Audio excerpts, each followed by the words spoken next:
You work hard every month to save a bit of cash. You skip the coffee, cancel the pizza, postpone the trip, but it feels like you're running on a treadmill. A lot of effort just to stay in the same place. Financial freedom seems more and more distant, a dream for other people. If you give me the next few minutes, I'm going to show you why saving money is the worst advice you've ever been given. I know how you feel. You think you're financially incapable, unlucky, or undisciplined. But what if I told you that you are not the problem? The problem is that saving isn't about getting rich. It's about a scarcity mindset that's keeping you trapped. If you give me your full attention, I guarantee you'll walk away from this with a new relationship with money, knowing how to break this cycle once and for all. Let's start by destroying the biggest myth your parents and grandparents told you with the best of intentions. To get rich, you need to save every penny. That's a lie. Saving doesn't make you rich. At best, it stops you from getting poorer. And I'm going to explain what really happens to your money when you just let it sit there. There is an invisible enemy called inflation. It's programmed by the economic system to decrease the power of your money over time. It's the ravenous lion that your bank account can't see. To your brain, saving money seems safe. It's like hiding in a cave. But the problem is that inflation gets into the cave and eats your supplies.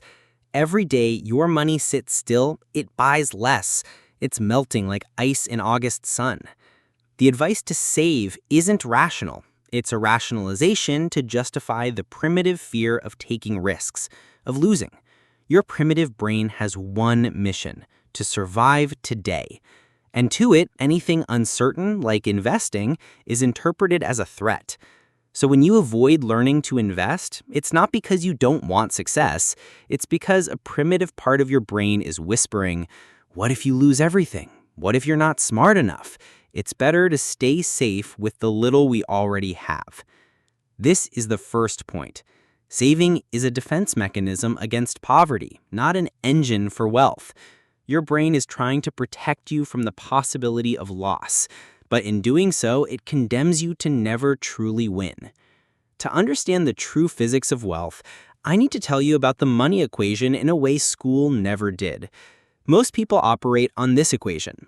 Income minus expenses equals what's left, if anything. This is the equation of survival. It's reactive. You are a hostage to your salary and your bills. But the rich, from the barons of the last century to the tech billionaires of today, operate on a different equation. Their equation is income minus investment equals what's left for expenses. You heard that right. They reverse the order. They pay themselves first. Not what's left over, but a defined portion that will work for them. They don't treat investing as a luxury, but as the most important expense of all. Saving is like trying to fill a swimming pool with a dropper. Investing and increasing your income is like turning on the faucet full blast and letting the rain help. Now, I'm going to teach you to fear the right thing. Most people are afraid of investing. I'm going to teach you to be afraid of not investing. Close your eyes for a second and visualize this with me. 5 years from now, you've done nothing but save money. Your salary has barely increased, but the cost of living has doubled. What opportunities have you lost? What freer version of yourself did you let die out of fear? Now visualize 10 years from now. Same story. The money you saved with so much sacrifice now buys less than half of what it used to. Your power of choice has diminished. This visualization isn't meant to torture you. It's to reconfigure your brain. It needs to understand a truth. The biggest risk isn't investing and maybe losing a little. It's not investing and guaranteeing that you'll lose to inflation. Once you become more afraid of financial stagnation than of calculated risk, something excellent happens. Keeping your money idle becomes more painful than putting it to work. So how do you get started? With a simple system. Number one investment goal at a time. Write down just one asset you want to study this week. A real estate fund, a stock, government bonds. Not a list of 10. Your brain can't focus on multiple financial goals simultaneously. Number two, the 1% rule.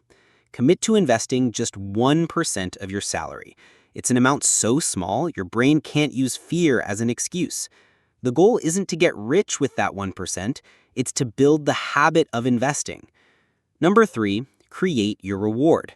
After making your monthly contribution, give yourself a reward. That dinner, that episode of your favorite show. You're training your brain to associate the act of investing with immediate pleasure. But there's a hidden enemy that stops 90% of people from starting: perfectionism.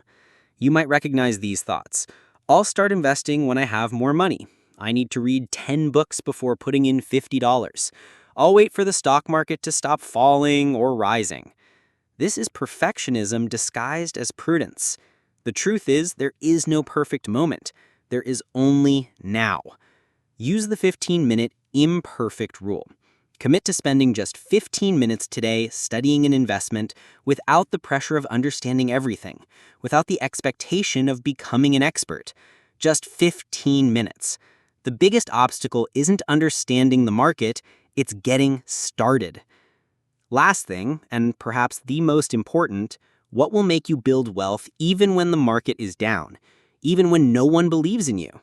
Money isn't the final goal. Money is fuel. Fuel for what? For the life you want to have, for the security of your family, for the freedom to not need a job you hate. So you don't die wondering, what if I had started sooner?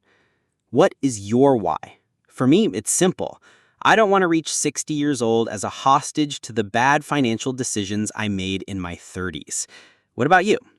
When you connect your investment plan with your true motivation, the excuse, I don't have enough money, disappears. It becomes a betrayal of your future self. My challenge to you is this: pick one tool I shared today and apply it in the next 24 hours. Just one. Open a brokerage account. Read about treasury bonds for 15 minutes. Calculate 1% of your salary. And if this video changed your perspective on money, share it with someone who is still trapped in the cycle of only saving. See you in the next video.